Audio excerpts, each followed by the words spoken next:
Welcome to my channel, where your adventure into the future starts right now.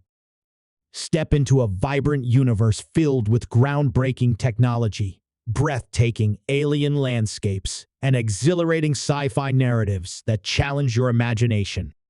From daring explorations of distant galaxies to haunting journeys through dystopian societies, we uncover the most captivating stories and innovative ideas that will shape the world of tomorrow.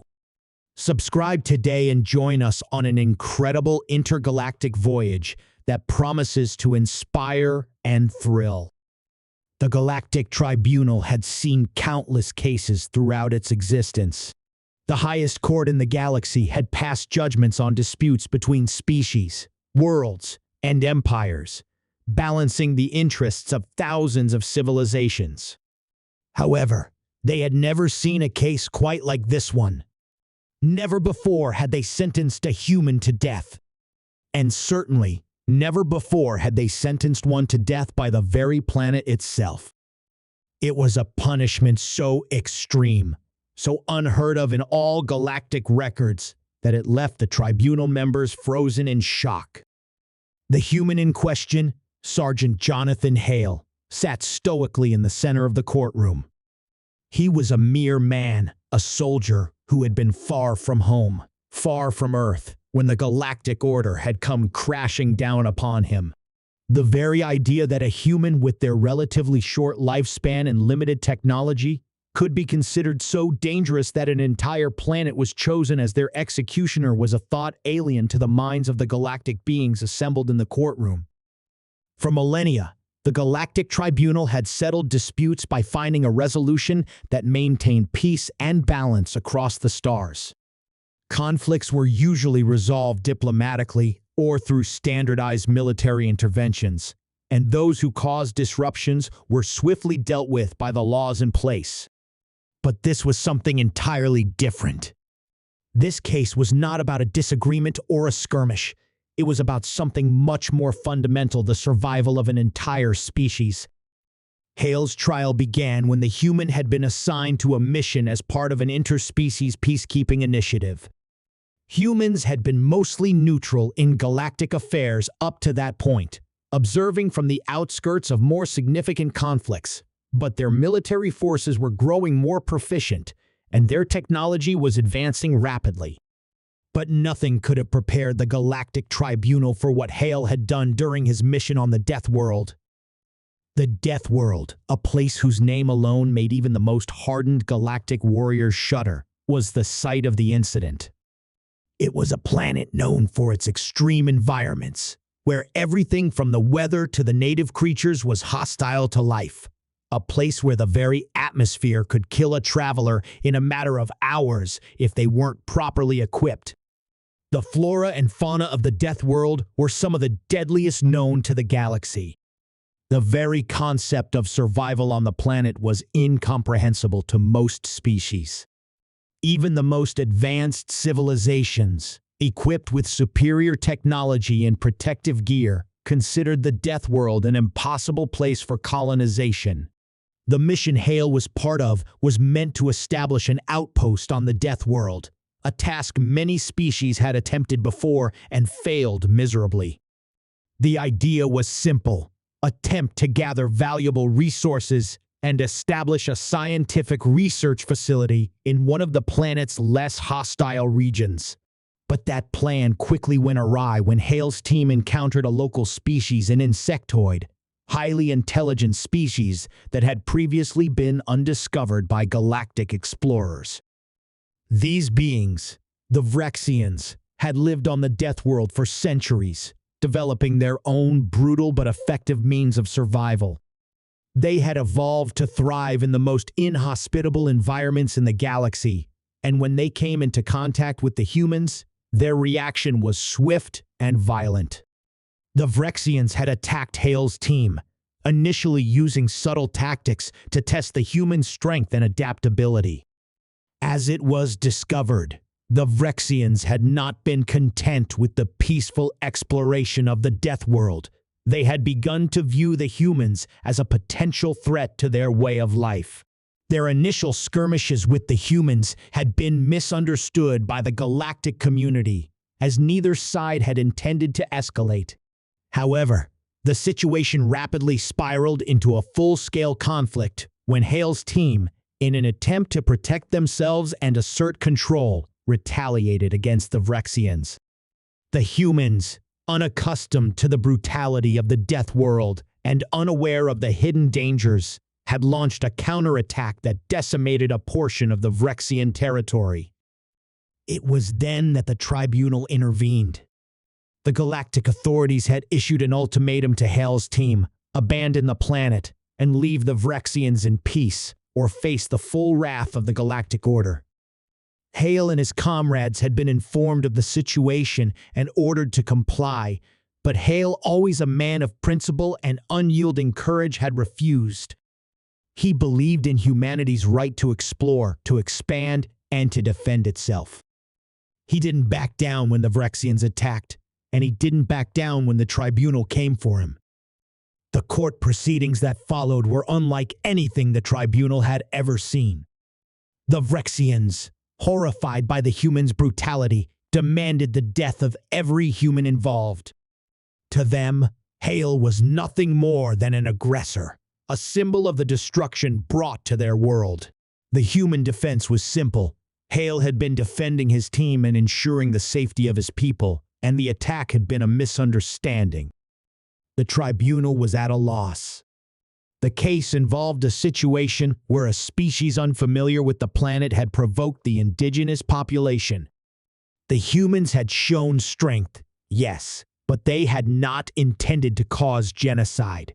But there was more at play than just this particular incident. The humans had not understood the significance of their actions, the damage they had caused, and the unforeseen consequences of disrupting the delicate balance of the Deathworld.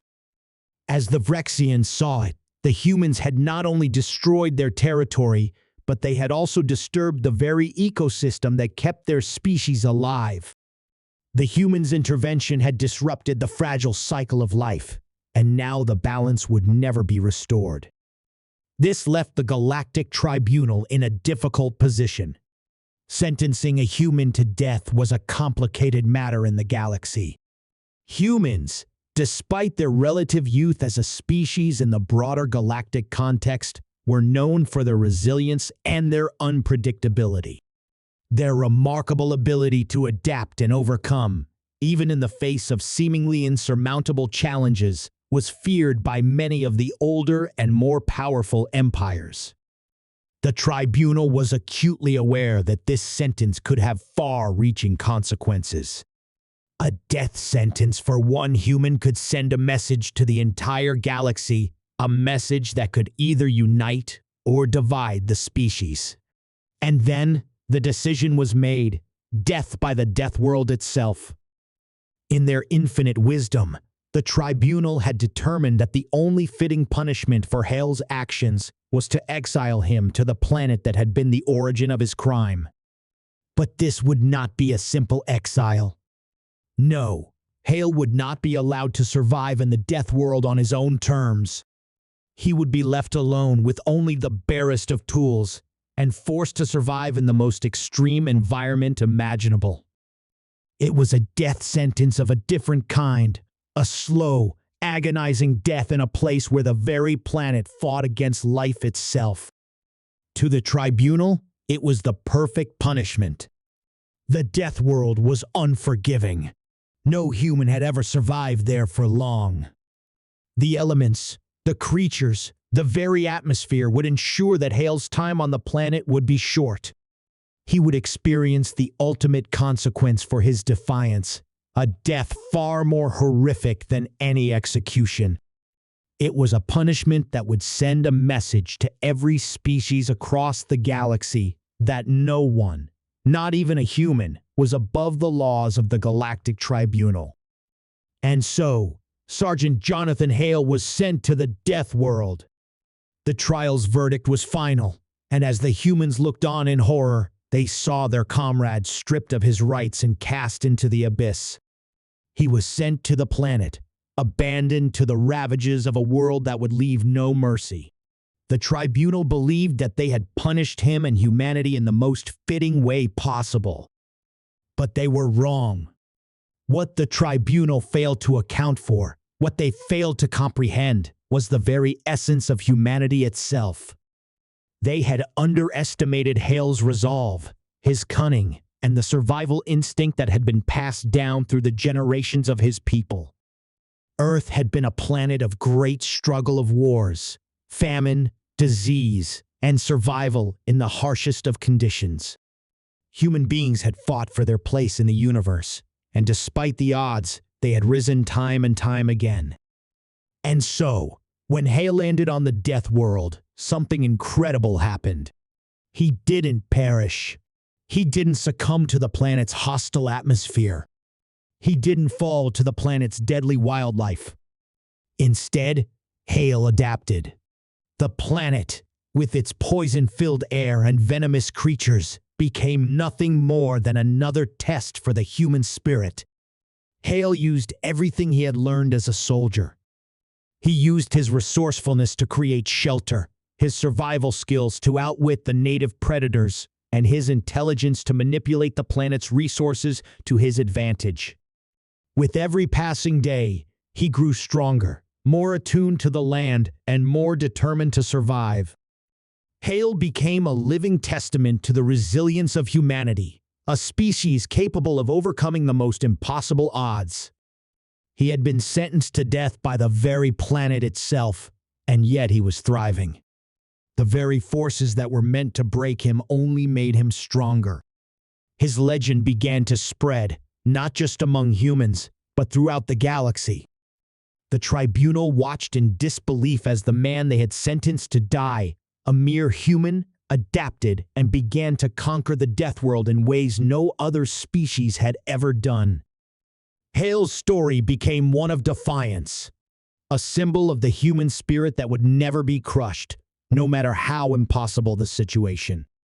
His tale spread far and wide, reaching every corner of the galaxy, igniting a flame of hope in those who had previously underestimated humanity. The Galactic Tribunal was left with no choice but to reconsider its decision. Hale had done the unthinkable. He had survived and even thrived on a planet that was considered uninhabitable for all but the most advanced species. And in doing so, he had shattered the very notion that any force, no matter how powerful, could subdue humanity. In the end, Hale's death sentence became the catalyst for a revolution of thought. The galaxy now knew that humans were not to be underestimated. They were not a species that could be written off or defeated. They were a species that could survive the impossible, adapt to any environment, and overcome any obstacle. And as Hale continued to survive on the Deathworld, the galaxy was left to wonder, what would humanity do next?